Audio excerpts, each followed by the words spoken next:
اللہ رحم کرے، اللہ فضل کرے. یہ زلزلہ ہے اور بڑا شدید زلزلہ ہے.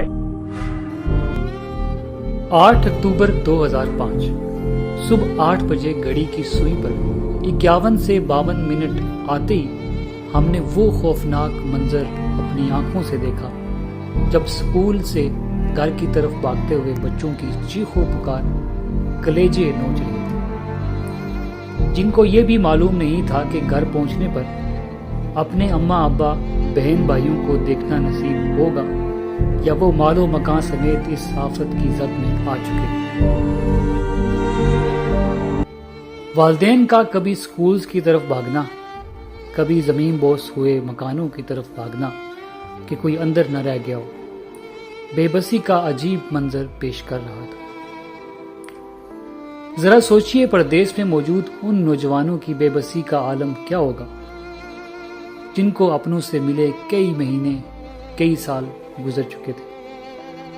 واپس پہنچنے پر ان کو اپنے لخت جگر اور اپنے بوڑھے ماں باپ کا آخری دیدار کرنا پڑا.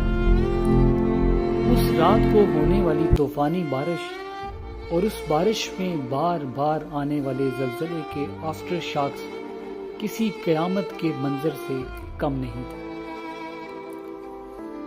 مشکل سے گھر سے نکالے گئے راشن سے پورے محلے کے لیے کھانا تیار ہو رہا. چھوٹے بچے خوف و ہراس میں بھوک سے بلبلاتے ہوئے کھانے کا انتظار کر رہے تھے.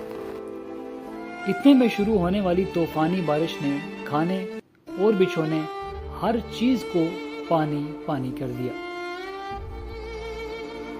اب والدین بارش میں بھیگتے ہوئے ساری رات بچوں کو اس سے بچانے کے لیے بچے کچے ٹینٹ پکڑ کر کھڑے ہو کے اللہ سے دعائیں کرتے رہے، کلمے کا ورد کرتے رہے. اس رات یہ محسوس ہو رہا تھا کہ صبح کا سورج مغرب سے نکلنے کا وقت آن پہنچا. مگر پھر اللہ کی شان یہ کہ اس نے ایک نئی روشن صبح ہمیں عطا فرمائی. شہیدوں کے کفن دفن کا انتظام کیا گیا جو پہلے دن وقت سے ملبے سے نہیں نکالے جا سکے تھے. پھر امداد آنا شروع ہوئی. آہستہ آہستہ ہمارے معمولات زندگی واپس روٹین پر آنا شروع ہوئے اور آج ہم سب کو اللہ نے بہت کچھ عطا کیا ہوا ہے، سوائے جانے والوں کے جو کبھی لوٹ کے نہیں آتے. اب قابل غور بات یہ ہے کہ اس خوفناک منظر کو ہم سال میں ایک دن یاد کرتے ہیں اور پھر اللہ کے عذاب سے غافل ہو جاتے ہیں. آج یہ سب کو یاد ہے کہ اس دن ہم سے ہمارے نوجوان بچے بزرگ چلتے پھرتے لقمہ اجل بن گئے. وہ تو شہید ہو گئے، اللہ پاک ان کے درجات کو مزید بلند فرمائے. مگر ہمیں یہ دیکھنا ہے کہ ہم کہاں کھڑے ہیں. آج ہماری موت کا فرشتہ اگر ہمیں واپس لینے آ جائے تو اپنے اصل گھر میں لے جانے کے لیے ہمارے ساتھ کیا ساز و سامان ہے. اس عارضی دنیا میں کہیں بھی ہجرت کرنی ہو، سفر کرنا ہو تو ہم سب سے پہلے سامان کی فکر ہوتی ہے کہ سامان کیا ساتھ لے کے جانا.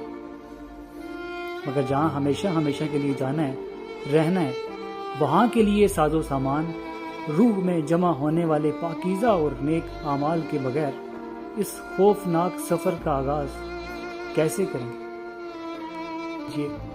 ایک دفعہ تنہائی میں اپنی موجودہ زندگی کی روٹین کو دیکھیے، اپنا محاسبہ کیجیے اور اصلاح کرنے کی کوشش ضرور کیجیے، اس سے پہلے کہ ہمارے دروازے پر اسرائیل کی دستک ہو اور وہ ہماری یہ معذرت قبول کیے بغیر ہمیں واپس لے جائے کہ ہم بے سر و سامانی کی حالت میں اور وہ اس مسئلے میں آپ کی کوئی مدد نہ کر پائے. سوچئے، زیادہ سوچئے، اس سے پہلے کہ سوچنے کا وقت نہ ملے.